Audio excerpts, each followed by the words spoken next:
Jamais nous n'avons été plus libres que sous l'occupation allemande. We were never as free as under the German occupation. We had lost all our rights, and first of all, the right to speak.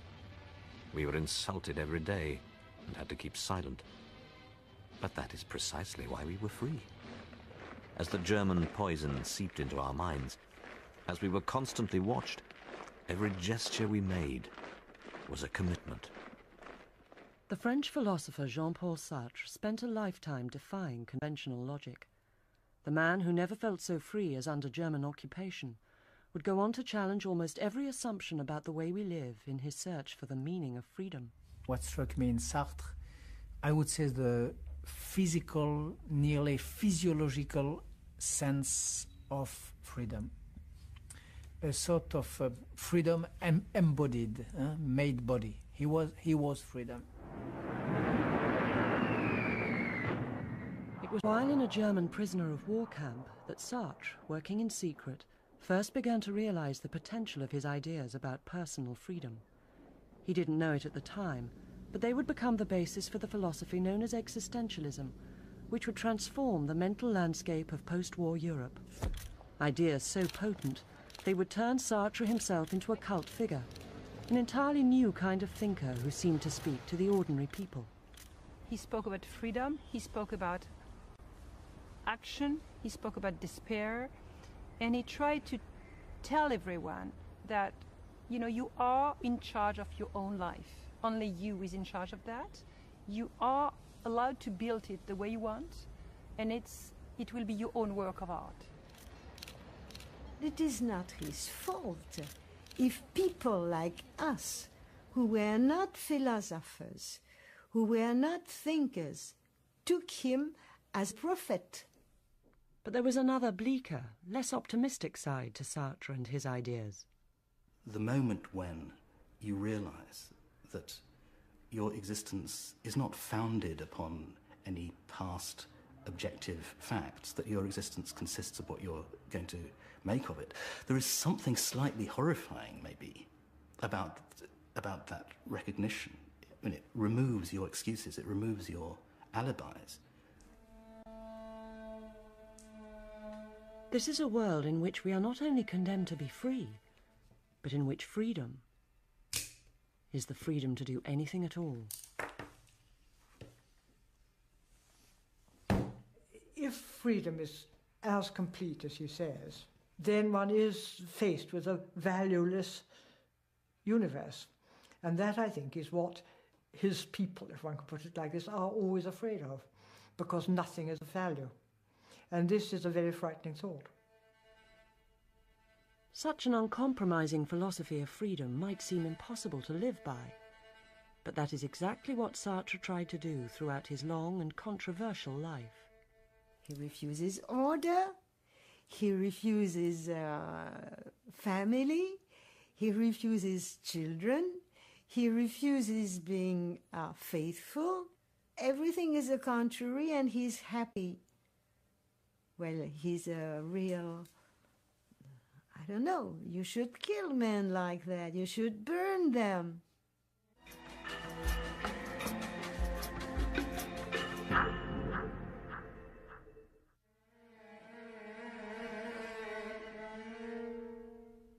It was no accident that Jean Paul Sartre's philosophy reached a really wide public for the first time during the immediate aftermath of World War II. France was an exhausted country, ashamed of its past and fearful of the future, and Sartre's ideas brought a message of hope. Everybody realised that the old frameworks of values on which they'd depended, perhaps for generations, were collapsing. And Sartre's idea was that this was actually a fantastic moral opportunity. Other people were wringing their hands and saying nobody believes in Christianity anymore, nobody believes in the family and in the moral standards of our mothers and fathers and our grandparents. And Sartre's idea was that actually from a moral point of view that was brilliant, because it meant that people were taking responsibility for their actions in a new kind of ways. To be told, you are responsible for the period of history that you are living in. You have not only the right to choose, but the duty to choose. And if you are now surrounded by poverty, by war, by oppression, by cruelty. That is what you have chosen. And as an idea, this is like champagne. It's tremendously exciting, bubbly. It gives you an exhilaration because it gives you tremendous power. What matters is what we choose the future to be. We can choose anything we want. You and I together are going to make the future. In the heady atmosphere of newly liberated Paris, Sartre's existentialist ideas found fertile ground, providing the jazz generation with a personal philosophy of freedom which expressed their instinctive rejection of the past. We were against everything that had a semblant d'ordre, that seemed a little for order. So we hated that. And as much as we could, we did all that was forbidden and prohibited. It was prohibited to dance, we danced. It was prohibited to hear jazz music, we heard jazz music. But Sartre himself had more personal reasons for wanting to leave the past behind. Born in 1905 into an upper-middle-class family, the death of his father and hatred of his stepfather drove the precocious child to reinvent himself as a character unconnected to the adults around him. He looked on the death of his father as a great liberation. Now, that's probably not the way he looked at it in the 5 or 6 years after losing his father, but he felt that he had never had this pressure of the man he ought to model himself on, and that he had to find his own models of what he wanted to be. He needed to believe he was free to make himself into something different. The ability to reinvent oneself, the ability to choose, became the most important thing that was his possession, and therefore in his philosophy it became the most important thing that anyone else could possess. Another factor in the young Sartre's need to remake himself was his appearance. An infection had left him with an extreme squint, and when he lost his baby curls, he was horrified to discover himself ugly. The major turning point came when the golden curls were cut off and he came home and saw something rather different in the mirror, and much worse, found that other people were no longer reacting to him as they had before. He had lost that charm, and from then on it was his brain that was golden. Sartre would go on to study at the prestigious École Normale Supérieure in Paris, where he quickly developed a reputation as an unconventional, bohemian figure. The student who came second to him in their final philosophy exams was the writer Simone de Beauvoir. Je pense qu'il était le plus sale, le plus mal habillé. Je crois aussi peut-être le plus laid. Mais je me rappelle l'avoir vu une fois avec un grand chapeau dans les couloirs de la Sorbonne, faisant la cour à je ne sais pas quelle étudiante, parce qu'il était toujours en train de faire la cour à tel ou tel jeune philosophe. Ça, c'était mademoiselle, je ne sais plus comment elle s'appelait. Enfin, et il avait un grand chapeau, il était en train de faire du charme, et je l'avais ricané. Though Sartre always wanted to be a writer, he initially took a post as a school teacher. During his spare time, he developed a strong interest in phenomenology, a new branch of philosophy that offered a radical account of the workings of human consciousness. In 1933, he took a year off and went to Berlin to study under Edmund Husserl, the world's leader in that field. When Sartre returned to Paris, he felt he had found an entirely new way of seeing man's existence in the world. The big idea he got was that to be conscious of something is to relate to an item in the world rather than to relate to some inner representation of it within your head. What we think of as self-consciousness is actually our consciousness of the world. The idea that we have such a thing as a self, an inner character, an essential being that we truly are, that is a myth, according to Sartre. And the whole kind of moral impulse of his work is to try and get people to abandon the idea, to give up, actually in some ways rather comforting security blanket of an idea that there is some answer, some inner answer to the question who we are. Sartre's whole argument is that there is no predetermined character which makes you be who you are. Who you are is a function of what you do. Sartre loved cinema, especially thrillers, and went most evenings. He was struck by the difference between the characters on the screen and the people on the streets outside the cinema. The people outside could do anything they liked because they were making it up as they went along. Unlike in the films he saw, there was no preordained script in real life. Inspired by Husserl and his cinema experience, Sartre began writing an essay on what he called the contingency of existence, the fact that we seem to be here by chance with no purpose in life. Simone de Beauvoir, who was now his lover, suggested he rewrite it as a thriller. The result was a novel published in 1939, which gave a name to existential angst: nausea. Here we all are, all of us eating and drinking to preserve our precious existence. And there's nothing, absolutely no reason for existing. I remember my philosophy teachers in French lycée, they were flabbergasted by Sartre, because generally, philosophers talk about the lamp on their table. When I perceive the lamp on my table, what do I see? Now here was Sartre saying, I am in a cafe and I want to know what the essence of the waiter is. That was very new. Cast in the form of a fictional diary in which the central character Roquentin discovers that existence is meaningless, Nausea was an entirely original piece of writing which immediately became widely read. It translated complicated philosophical ideas into familiar everyday images. At its heart was an encounter with a tree, during the course of which Roquentin comes face to face with what he calls the key to existence. Then all of a sudden, there it was, clear as day. Existence had lost the inoffensive aspect of an abstract category. It was the actual glue of things. This root was moulded in existence. I realized that I'd found the key to existence, the key to my nausea, to my whole life. I'd experienced the absolute or the absurd. In front of this great rugged paw, neither ignorance nor knowledge mattered.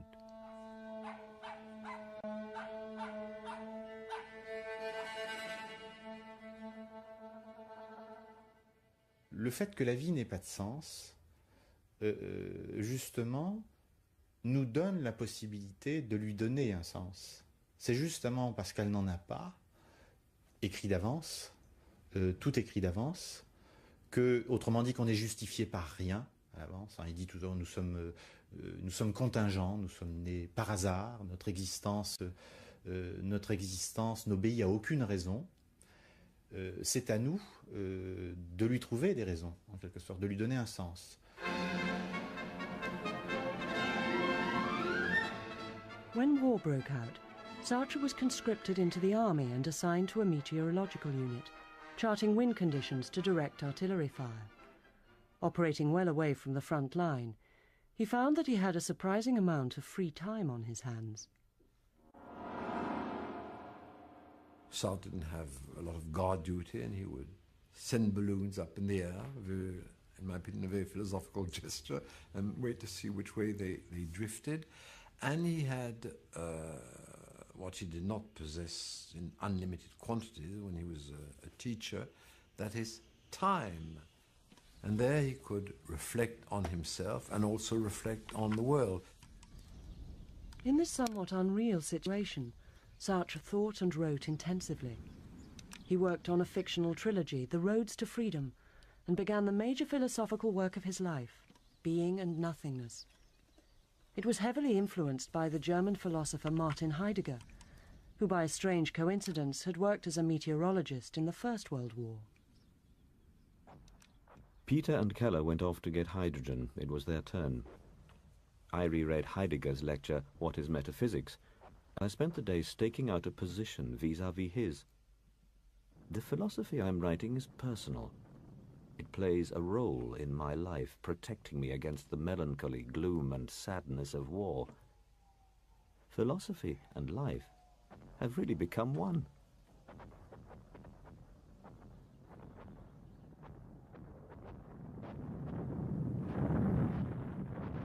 When France fell, Sartre was captured and imprisoned. His year as a prisoner of war made him question for the first time the extreme individualism of his thinking. Là, il fait l'expérience, enfin, qui est tout à fait étonnante, visiblement pour lui, d'une rencontre avec des gens qui sont jetés là par la guerre, abandonnés dans un coin, enfin dans un stalag, dans un camp de prisonniers, mais qui viennent de tout horizon. Là, il fait une expérience humaine qui est décisive, qui lui fait prendre conscience de la nécessité de raccorder, de faire un lien entre la liberté individuelle et le groupe, le social. When Sartre escaped from the prison camp and returned to occupied Paris, he was determined to take part in some kind of resistance. He would have liked to become a man of action. Instead, he threw himself into the most powerful subversive activity he could engage in, his writing. Il est rentré, c'était en mars 41. Et le changement, je ne le reconnaissais pas. Il était d'une moralité. C'était sérieux. Ça a changé après, heureusement. Mais il parle de morale. Jamais j'avais entendu parler de ça. Sartre worked simultaneously on a political play, the novels, and his philosophical writings. He wrote fast. His ideas had been well prepared during his imprisonment. His play, The Flies, a reworking of Greek myth and staged in 1942, was a thinly disguised attack on the collaborationist Vichy government for preaching guilt and submissiveness to the downcast French. Once freedom explodes in the human soul, God can do nothing against man. God can do nothing against this pillar of granite, against this irresistible column, man's freedom. In an explosion of work, Sartre completed Being and Nothingness in the next year. It was a brilliantly original synthesis of ideas from Heidegger, which became the core of existentialism. At its heart was the concept of authenticity, the idea that individuals can always choose their own actions, even in situations that appear to enslave them. On avait encore ce choix, même dans la situation la plus dramatique, plus que dramatique, la plus tragique, il y a toujours la possibilité ou de baisser les bras, ou de se laisser aller, ou au contraire peut-être de mourir debout. Il y a toujours une part de choix, même face à l'inéluctable, dans la façon de mourir, par exemple. Sartre était convaincu de ça. Mathieu was still firing when the roof fell on top of him. He dropped his rifle and fell. 15 minutes, he thought in a fury. I'd give anything just to hold on for 15 minutes. Christ, he said aloud. No one shall say we didn't hold out 15 minutes. He fired. He was cleansed. He was all-powerful. He was free. Here is the news, read by Richard Wessel. Paris has been liberated. A communique just received from General Koenig announces that it has been liberated by French forces of the interior. We didn't want to see the French, you see, because the French, they came by the south. We wanted to see the English and the Americans, and they came along the Seine, so we went Place de la Concorde. And it was wonderful, really wonderful, to see them, to see the tanks, and we hated tanks and we hated guns, but to see them coming along the Seine and saying hello, only hello, you see, hearing that language that wasn't French anymore, it was beautiful. Everything was going to change. We were young, we were hopeful, we were hungry and ambitious. Geography wasn't the same, history wasn't the same, French wasn't the same, philosophy wasn't the same. The school had to be completely changed. It could be changed because we had learned our lesson. So Sartre became our chief. He didn't want to. He just wrote because he thought it was true.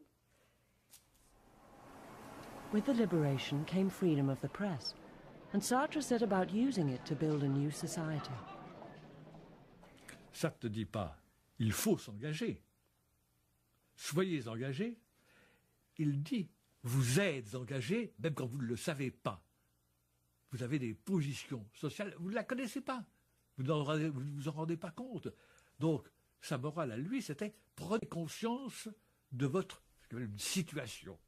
He started a magazine called Les Temps Modernes, which he hoped would help to drive social change. It was formidably important, not only because of the number of people who contributed to it, and because Sartre was the director, though the woman who really got things together and read the articles was Simone de Beauvoir. But here was a review that was going to take everything into account: politics, the life of ordinary people, literature, music, but the accent was on commitment. Sartre really was born out of 3 weeks. His fame was, really was made during 3 weeks of the month of September 1945, where he really appeared like the writer on the scene. He gave a conference called Existentialism is a Humanism. He published his novel, The Chemin de la Liberté, Roads to Freedom. He gave out the first issue of his monthly magazine, Les Temps Modernes. And then his play, Huis Clos, No Exit, had been, performed for many months then. Sartre's newfound status as France's most prominent writer was held by his very accessible lifestyle in and around the cafes and bars of Saint-Germain-des-Prés. Here was a new kind of very public intellectual, who even seemed to write his books in between sipping cups of coffee and chatting to friends. Au Flore, il y avait, elle existe toujours, une salle au premier étage. Maintenant, il y a des gens qui viennent là tranquillement. Mais enfin, ils viennent plutôt pour lire. Si vous veniez un matin à 10h, vous apercevez Sartre, Le Castor, Bost, Scipion, qui chacun était à une table et écrivait, grattait. De temps en temps parlaient entre eux, bien sûr. Mais c'était une salle d'études, comme une classe. The people around them, they all lived in the same hotel. It was like living in family, near one to the other, and not having, not being in possession of things. He owned nothing. No flat, no car. He even threw away all his books one day. He was interviewed by people in cafes and so on. People would ask him, but what is existentialism? And he would say, existentialism? I do not know what that is. My philosophy is a philosophy of existence. And he comes from a very complicated German philosophy, which is phenomenology. But I'm not going to explain to you right now, he said. So one of the things is that, the kind of people press started to pull some elements from his very thick and dense works into the popular press by giving, bits here and bits there. So basically, they started to build a whole thing out of existentialism. Sartre himself didn't exactly discourage the kind of fashionable image that was growing up around him. He wrote lyrics for the singer Juliette Gréco, and was often seen in the company of other glamorous women in a way that attracted media attention. I asked him one day, but if you weren't a teacher and a philosopher, what would you like? What would you have been? I said, a chanteur de charme. But as well as being fascinated by Sartre's lifestyle, the media was also scandalized by his atheist ideas. The mainstream press attacked him continuously, accusing him of moral corruption and of spreading hopelessness among the young. Sartre tries to rebuild the idea of freedom taken out of the Christian culture and to get rid of the power of God on human life. And so he comes to the conclusion that if God exists, man is not free, and if man is free, God does not exist. I am my liberty. You had scarcely created me when I stopped belonging to you. Nature jumped backwards. I was ageless and felt quite alone in the middle of your well-meaning world, like a man who's lost his shadow. There was nothing left in heaven, neither good nor evil, nor anyone to give me orders. For I am a man, and each man must find his own way. You can neither punish me nor reprimand me, and that's why I make you afraid. He says there is no God. Well, more than half the world is against him. That's how he's bad. That's how he's nasty. That's why he shouldn't be read. That's why he should be burnt. Then he says liberty is for everybody. Everybody's got right to liberty, got right to go everywhere, say everything, think everything, do everything. And they condemn him as they condemn Socrates. He didn't like being famous. It stopped him in what he wanted to do. When he was in his bureau with his paper, then it was all right. He gave rendezvous sometimes to people, but when he was stopped in the street for autographs or somebody who said hello, he hated that.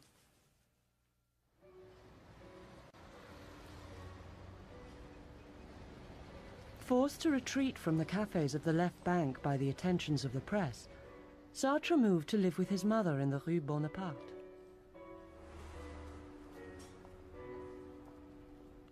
They lived quietly, often playing piano duets together, and Sartre was free to write, away from the prying eyes of the world.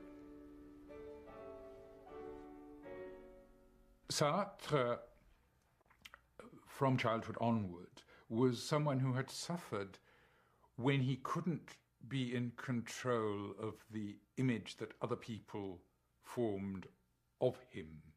This, for him, was hell. This was hellish. This was acutely worrying. The discomfort he felt whenever he thought about what other people were thinking when they were looking at him is fundamental to his existence and to all his writing. Sartre tells this story about someone, I think it's in a hotel corridor, with their eye to a keyhole, completely absorbed in what's going on in the bedroom behind. And then they hear a step on the stairs behind them, and they suddenly become aware that they are a person looking at a bedroom scene behind a closed door, whereas before they were just looking at the scene. And he's instantly transformed from being something that's just concentrated on trying to hear to being a human performing a shameful act. And he feels shame. And the very existence of shame proves that we are always under the eyes of other people. If we can even feel shame, this means we know that other people are looking at us, thinking about us. We start thinking of ourselves as though we were an object.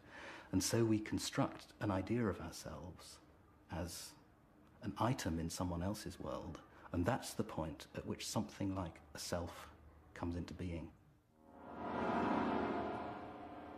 The implication of this is that there is no way that people can, in the end, be comfortable with each other. It is always going to be impossible to think of yourself simultaneously as someone who is going around the world acting in it and being an agent, and also to think of yourself as being an object that other people are observing. So there is always a conflict, and there's no such thing as human relations that don't involve this kind of conflict. And this is why at the end of huis clos, hell is other people, because we can't get away from this terrible gaze of other people on us all the time. It's much, much more likely that you will hurt me. Huis clos, or No Exit, with its unforgettable catchphrase, hell is other people, was Sartre's most popular play. Look into my eyes. What do you see? Oh, I'm there. Oh, tiny. I can't see myself properly. But I can. The problem of personal freedom being threatened by other people was not simply theoretical to Sartre. He carried his ideas into his personal life. Now, Sartre was partly dependent on Simone de Beauvoir and partly independent. He had said to her in truly Kantian fashion, we shall have there is a necessary love between us, but we shall also have contingent relationships, translated into ordinary English or French. This means, we have a deep, eternal affection, but I can go around screwing as much as I want, and so can you. I'm not sure that it suited her quite as well as it suited him. Sartre was never sexually faithful to Simone de Beauvoir, or Castor as she was known. While maintaining a lifelong working partnership, each was free to have other lovers. He had many more relationships than she did, but Sartre's many mistresses found that they too had to accept his definition of freedom. I remember asking Sartre, how do you manage with all these women in your life? And he would say, well, I lie to them, with his gesture of his arm. And I then said, to all of them? Yes, to all of them. And even to Simone de Beauvoir? And he would say, especially to Simone de Beauvoir, surtout au Castor. Simone's most long-term rival was Michel Vian. She met Sartre in 1946, and they were lovers until his death. Her time with him convinced her that there were flaws in his idea of freedom. Alors, la liberté, je l'ai conquise contre son idée de la liberté pour les hommes. C'est facile, vous comprenez, quand on dit les hommes, ça veut dire les hommes et les femmes. On sait bien que c'est pas vrai. It isn't true. Simone de Beauvoir's experience of this kind of relationship undoubtedly fed into her book, The Second Sex. It was published in 1949 and explored the effect on women of the post-war freeing up of sexual attitudes. La liberté extrêmement angoissante. Tout est possible. Dieu est mort.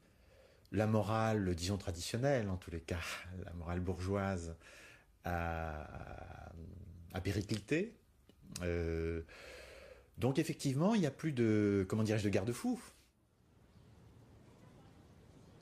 People were moving about. They were anybody. Anything can occur. Anything can happen. I kept saying to myself in anguish, where shall I go? Where shall I go? Anything could happen. What was happening behind my back? Perhaps it would start behind me, and when I suddenly turned round, it would be too late. What I think he totally overlooks is that human beings actually are very like one another, and that therefore nearly all human beings, I would say all human beings, would prefer to eat scrambled egg rather than eat coal. And therefore, this is the kind of value that things in the world actually have. He will not admit that, because he wants to insist that it's entirely a matter of my choice which of the two substances I prefer to eat. Now that is the exaggeration of freedom, but it's also the destruction of the values by which actually most of us live most of the time.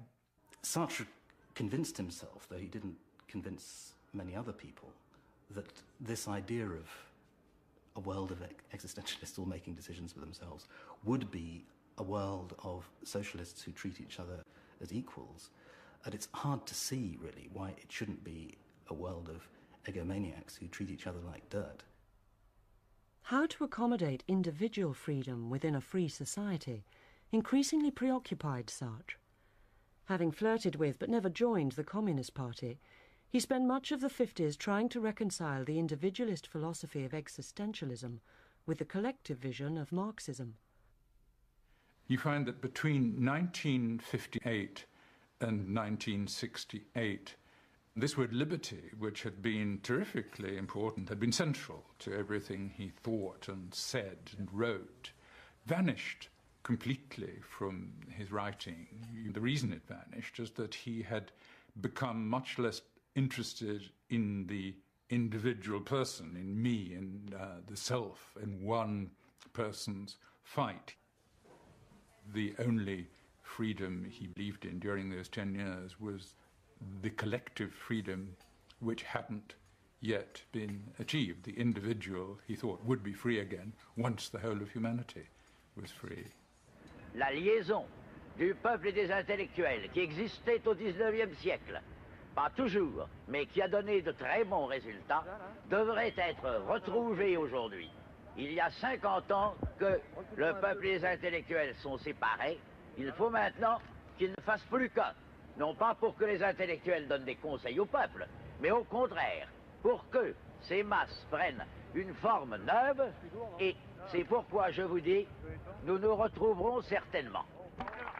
In 1964, Sartre was awarded the Nobel Prize for Literature.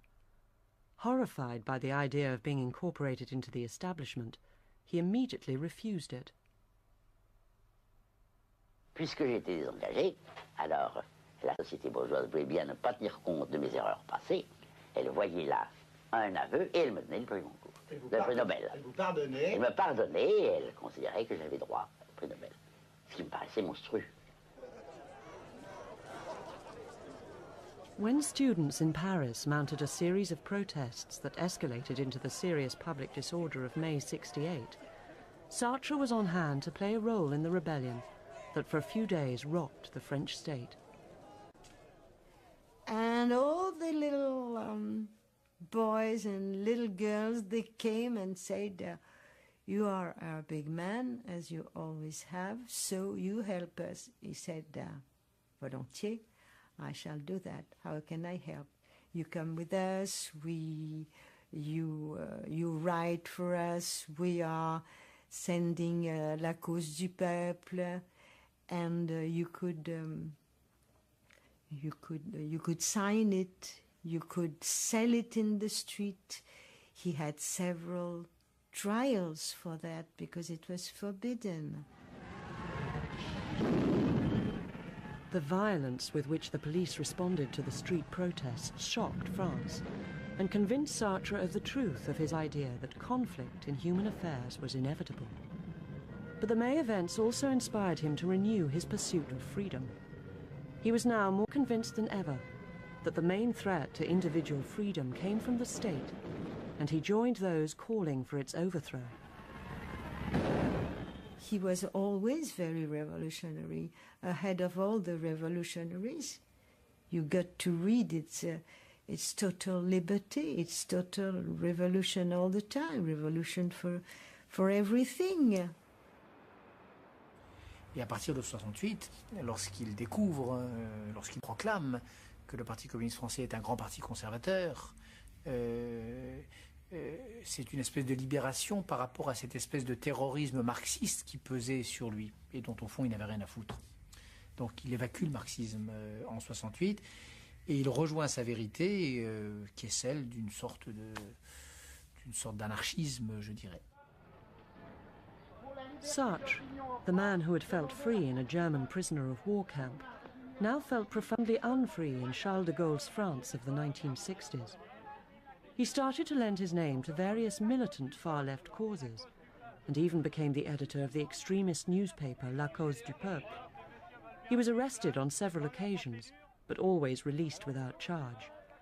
As de Gaulle himself put it, one does not imprison Voltaire.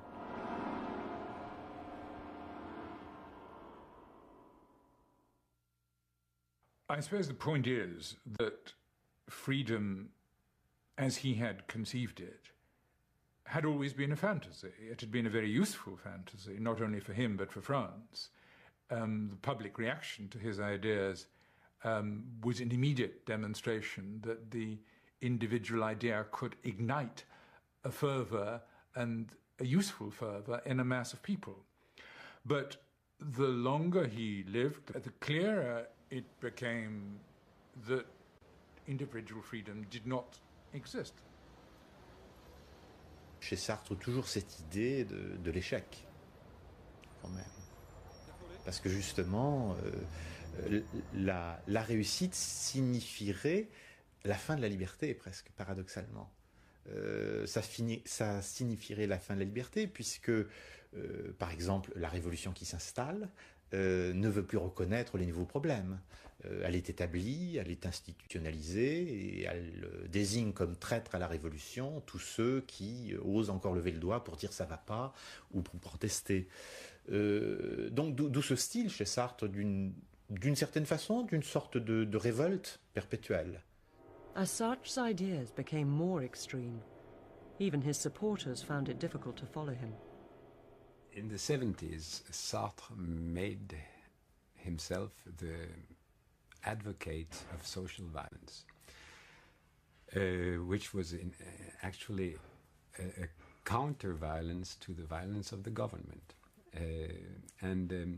He went so far as to support the terrorist attack on the Olympic Games in Munich, with this argument that terrorism is the atomic bomb of the poor. The only weapon available to the Palestinians is terrorism. It's a terrible weapon, but the poor and the underdogs don't have any other weapon. Violence exists. It exists in regimes run by police who are themselves violent. People who are victims of such regimes can do no other than respond with violence. I see it as a valuable political gesture. Il était quelqu'un qui faisait l'histoire. Et je crois que son ambition a été réellement celle-là. Donc Sartre, c'est une grande ambition politique. Une ambition politique ratée, peut-être, une ambition politique qui a connu des heures et des malheurs, mais enfin, une ambition politique. Je veux dire par là qu'on ne peut pas dire... I mean by that you cannot say that there is on one side the philosophy and on the other side the politics. You cannot separate them. You cannot... and if you consider, for instance, that Sartre made only bullshit with politics, you cannot save the philosophy. You cannot, there is not two Sartre. It is the same one. A lot of times you will hear that Sartre is incoherent, Sartre has betrayed himself, Sartre has been with the communists, without the communists, against the communists. I mean, that he misunderstood this, misunderstood that, he made mistakes on this and that. I mean, I don't think that is very important. It's an attitude. It's do not take anything for granted, criticize it, attack, find your own way. He would say something wonderful. He would say, I think against myself. You have to think against everything which has been given to you by education. You have to criticize every single thing which is being given to you. Sartre spent his life testing the limits of traditional thinking. But at the heart of this philosophy is one deceptively simple question. If human beings are truly free to do anything they want, how are we to live our lives?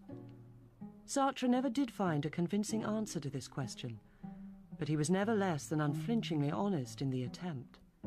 Il va faire une critique permanente des valeurs pour essayer de fonder philosophiquement la valeur de la liberté. Et ça, je dirais qu'il n'y est pas véritablement arrivé. C'est-à-dire qu'il y est arrivé en nous montrant par le chemin qu'il a fait que la liberté, ce n'est pas un but, ce n'est pas non plus comment dire, un moteur, quelque chose qui vous anime, c'est une action. L'important, ça n'est pas tant la liberté, c'est le chemin qu'on trace soi-même pour y tendre.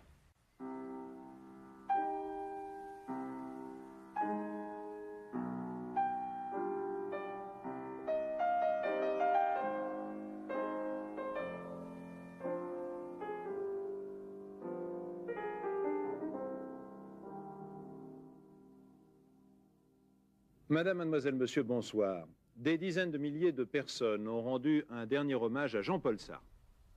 When Sartre was buried on the 19th of April 1980, over 50,000 people followed the coffin and millions watched on television. No philosopher had ever had a bigger following.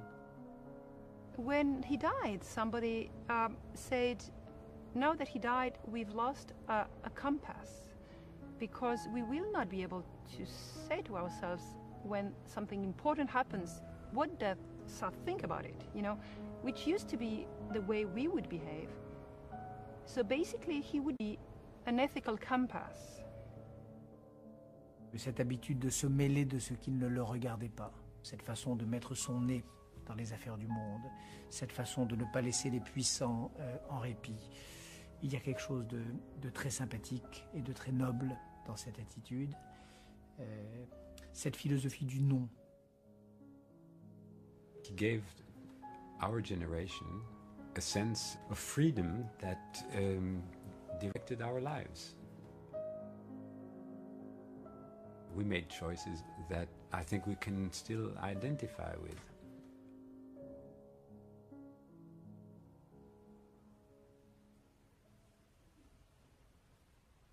I'm just aware that at the present time, the message of freedom that Sartre is delivering is not accepted, as if this burden of freedom that he's putting on everyone's shoulders is too weighty. And maybe we are in a time when people don't want to hear about freedom.